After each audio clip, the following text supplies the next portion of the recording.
Price Lord. கிறிஸ்துவுக்குள் பரிசுத்தவான்களே, கர்த்தராகிய இயேசு கிறிஸ்துவின் நாமத்தினாலே உங்களை வாழ்த்தி வரவேற்பதில் மிகுந்த மகிழ்ச்சி அடைகிறேன். எல்லாரும் எப்படி இருக்கிறீங்க? சந்தோஷமா இருக்கிறீங்களா? சந்தோஷமா இருப்பீர்கள் என்று சொல்லி நான் நிச்சயமாய் நம்புகிறேன். ஆம், எனக்கு மிகவும் பிரியமானவர்களே, இன்றைய தினத்திலும் கூட நாம் தேவனுடைய வார்த்தையாக தியானிக்க இருக்கிறது ஆதியாகமம் 45 அதிகாரம் 5வது வசனம். இப்படியாக சொல்லுகிறது. யோசேப்பு இப்படியாக சொல்லுகிறான், என்னை இவ்விடத்தில் வரும்படி விற்று போட்டதினால் நீங்கள் சஞ்சலப்பட வேண்டாம், அது உங்களுக்கு விசனமாய் இருக்கவும் வேண்டாம்.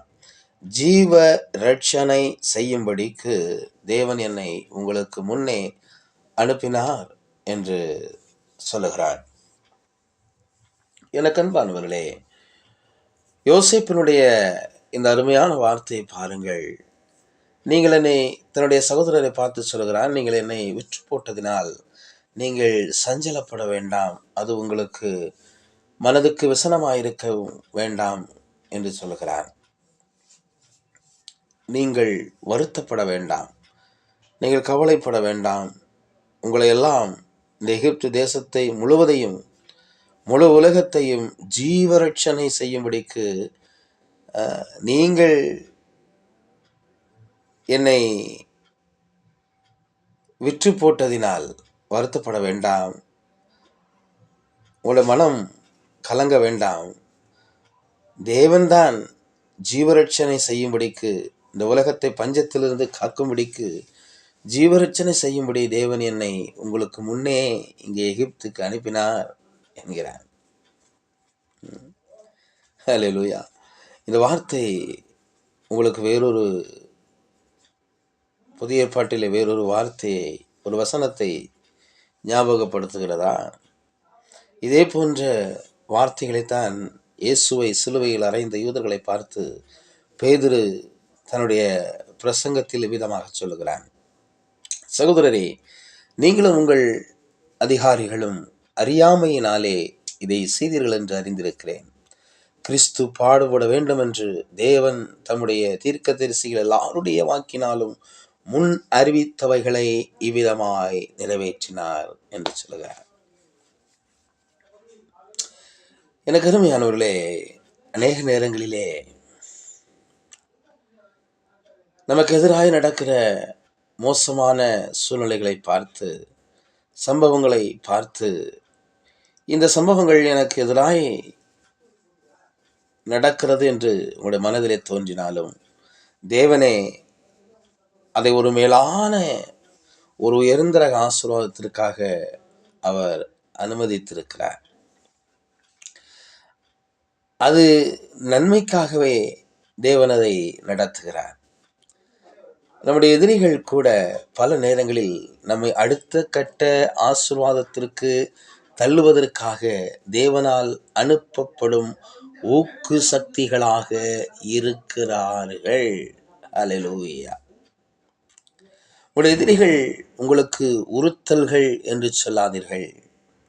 அந்த உறுத்தல்கள் தான் உங்களை முன்னோக்கி தள்ளும் ஊக்க சக்திகளாக இருக்கிறது.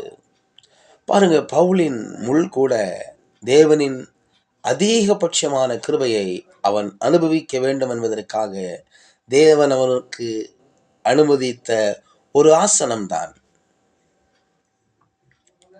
உங்களுடைய எதிரிகள் மீது கூட நீங்கள் கோபம் கொள்ளாதீர்கள். உங்களுக்கு விரோதமாய் கிரியை செய்கிறவர்கள் மீது கோபம் கொள்ளாதீர்கள். பொல்லாதவன் மேல் பொறாமை கொள்ளாதே, அவருடைய வழிகளில் ஒன்றையும் தெரிந்து கொள்ளாதே என்று வேதம் சொல்கிறது. அந்த பொல்லாதவர்கள் இல்லை என்றால்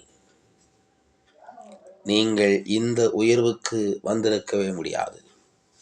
தேவன் மேலான இடத்திற்கு உங்களை அழைத்து, எதிரிகள் மூலமாக அழைத்து செல்கிறார்.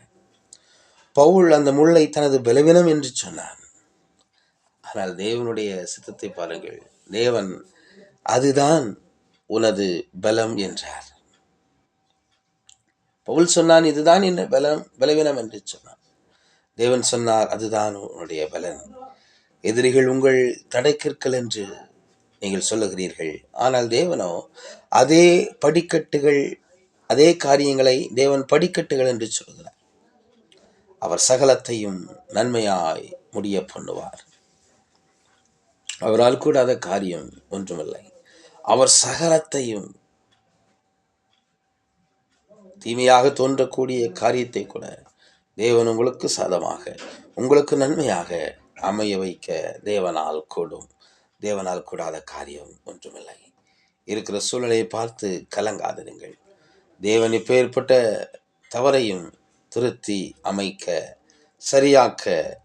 சரியாக திருத்த தேவனால் முடியும். எத்தனை பேர் ஆமேன் சொல்கிறீங்க? ஆமேன். ஹல்லேலூயா. அன்பின் ஆண்டவரே, ஆசீர்வதிக்கப்பட்ட வேலைக்காய் ஸ்தோத்திரம். ஆண்டவரே, எந்த தீமையும் நன்மையாய் முடிய பண்ண உம்மால் கூடும். என்னுடைய வாழ்க்கையில் இருக்கிற எதிர்மறையான சூழ்நிலைகள் மாறுவதாக. ஆண்டவரே, எதிரிகளுக்காய் உமக்கு நன்றி சொல்கிறேன். என்னுடைய எல்லா எதிரிகளுக்காய் உமக்கு நன்றி ஆண்டவரே. அவர்கள் எங்களை முன்னோக்கி தள்ளும் ஊக்க சக்திகளாக இருக்கிறார்கள். என்னுடைய வாழ்க்கையில இன்னும் உயர்ந்த ஆசீர்வாதங்களை பெற்றுக்கொள்ள கிருபை செய்யும். சத்துருக்கள் மத்தியில் எங்களுக்கு ஒரு பந்தியை ஆயத்தம் பண்ணுவீர் என்று விசுவாசிக்கிறோம். ஆசீர்வதியும் காத்துக்கொள்ளும். இயேசுவின் மூலம் ஜெபிக்கிறோம் நல்ல பிதாவே. ஆமென். God bless you. கர்த்தர் உங்களை ஆசீர்வதிப்பாராக. Praise the Lord. Praise the Lord.